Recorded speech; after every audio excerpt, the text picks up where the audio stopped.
ये केस लगा हुआ है पेशावर हाई कोर्ट में डिवीजन बेंच के सामने। उम्मीद तो ये है कि इंशाल्लाह बल्ले का निशान बहाल होगा। और वो मैं इसलिए नहीं कह रहा कि मेरी जाती ख्वाहिश है, मैं इसलिए कह रहा हूँ कि मेरी नज़र में जो कानून है, इलेक्शन एक्ट है, आइन है, उसका आर्टिकल 70 भाई ये भी जो हमारा बुनियादी हक है पॉलिटिकल पार्टी का इलेक्शन लड़ने का और संसद हासिल करने ये का, भी और जो सुप्रीम कोर्ट की जजमेंट्स हैं, मैं उसके बेसिस पे उनको देखते हुए मैं ये कह रहा हूँ कि इंशाल्लाह बल्ले का निशान हमें मिलेगा।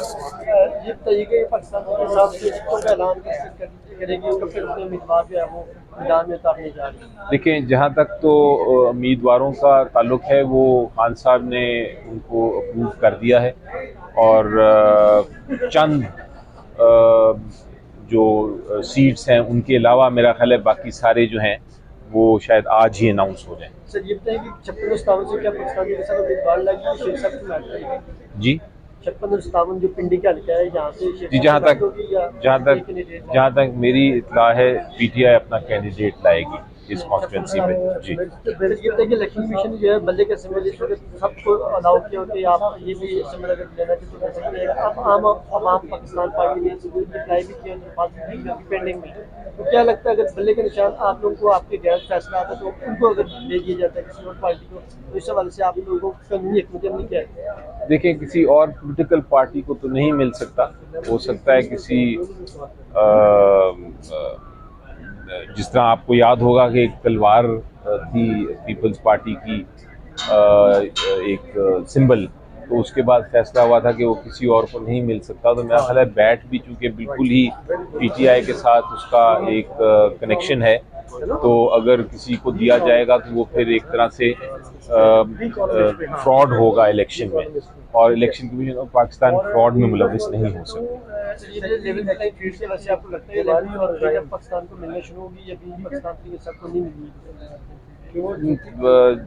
आई थिंक ये एक फ्रेज अब बड़ा कॉमन हो गया, जब लोग मेरे से पूछते हैं कि लेवल प्लेइंग फील्ड मिल रही है कि नहीं, तो अभी तक फील्ड ही नहीं है, तो लेवल तो उसका बाद की बात होती है। कोई किसी किस्म की गुंजाइश नहीं है नज़र आ रही जो जिसमें एक इंसाफ होता हुआ नज़र आए मुझे इलेक्शन की फील्ड में। इलेक्शंस में आपको पीटीआई को हिस्सा नहीं लेने दिया जा रहा, उनके लोगों को पकड़ा जा रहा है, सबको पता है। ये भी पता है कि नॉमिनेशन पेपर्स रिजेक्ट हुए जो वापस हाई कोर्ट ने फिर रिस्टोर किए।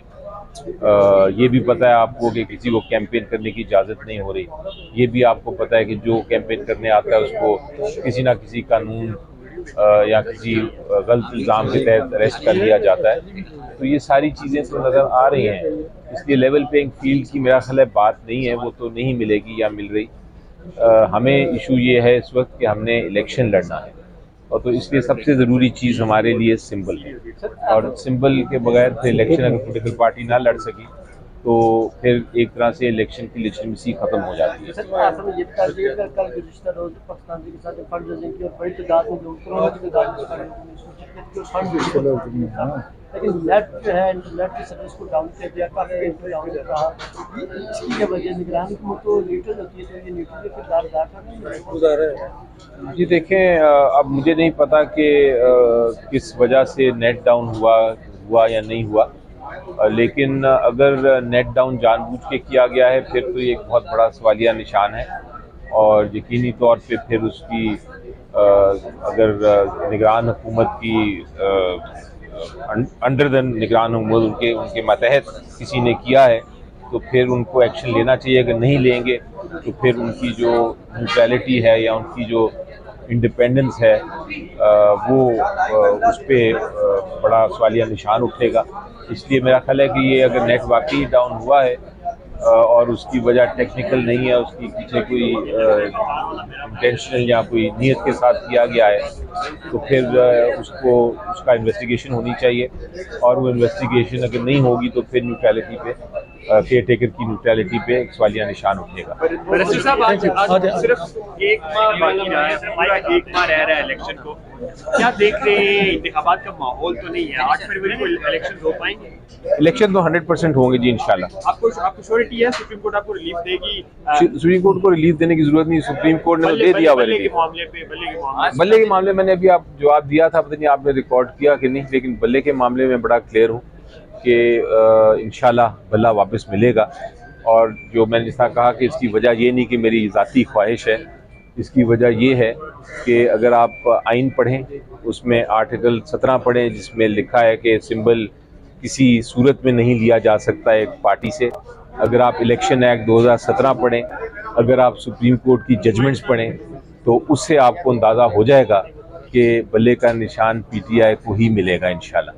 सर, आज गांधी साहब ने कहा कि जब गोश्त साहब ने उनको बताया कि हमारा निशान लिए गए तो उनको पता ही नहीं था कि कौन सा निशान। जिस तरीके से उसका कंडक्ट है, आपको अंदाजा हो रहा है या आपको यकीन है कि गांधी साहब से कुछ इंसाफ मिल सकेगा? देखिए जी, मैं बड़ा वाज़ेह तौर पर आपको बताना चाहता हूँ कि कई बार हम इधर या उधर की बातें कर देते हैं। एक जज साहब के केस चल रहा है, अगर उनके सामने अगर आप दूसरी चीज़ रखेंगे जो उस केस से ताल्लुक़ नहीं होगा जिसका, तो यकीनी तौर पे जज साहब यही कहेंगे कि मुझे उसका इल्म नहीं है।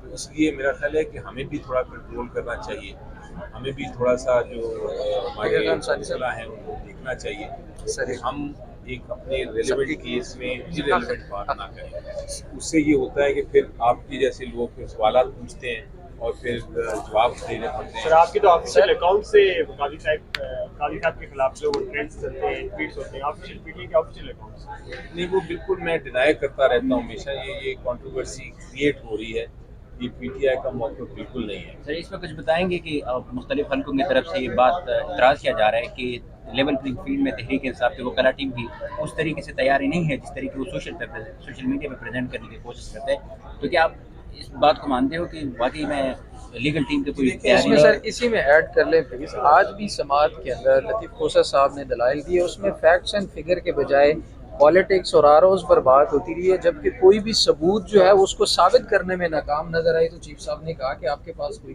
ग्राउंड या सबूत है तो वो मुहैया करें। सादा तकलीफ तो मीडिया पर भी होती रहती है, तो लीगल टीम इस वक्त नाकाम होती नजर नहीं आ रही है आपको?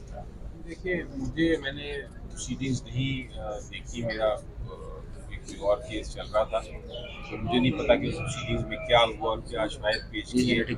लेकिन मैं जनरली एक वकील की बहस सुने बगैर और जो रिकॉर्ड है देखे बगैर कमेंट नहीं करना चाहूँगा। बट यकीनी तौर पे मुझे भी बहुत सारे ये सवाल जो आपने सवाल उठाए मुझे बहुत सारे लोगों ने पूछे हैं और मेरा जवाब यही होता है कि पहली बार जब हियरिंग हुई थी शायद जज साहब ने पूछा था कि आप एविडेंस लेके आएँ, तो वो दुरुस्त सवाल था। एविडेंस एक आप मौक़िफ़ पेश कर रहे हैं तो आपको एविडेंस देना पड़ता है।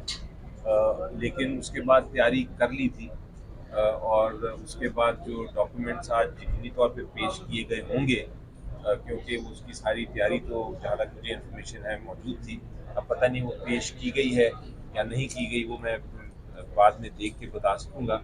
लेकिन सर्टेनली तैयारी तो इस बार केसेस को मजीद प्रोफेशनली हैंडल किया जा सकता है? आपको लगता है कि अभी तक खामियां हैं टीम में?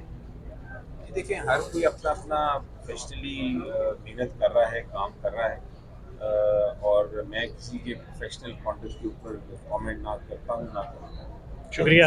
टिकट्स की जो है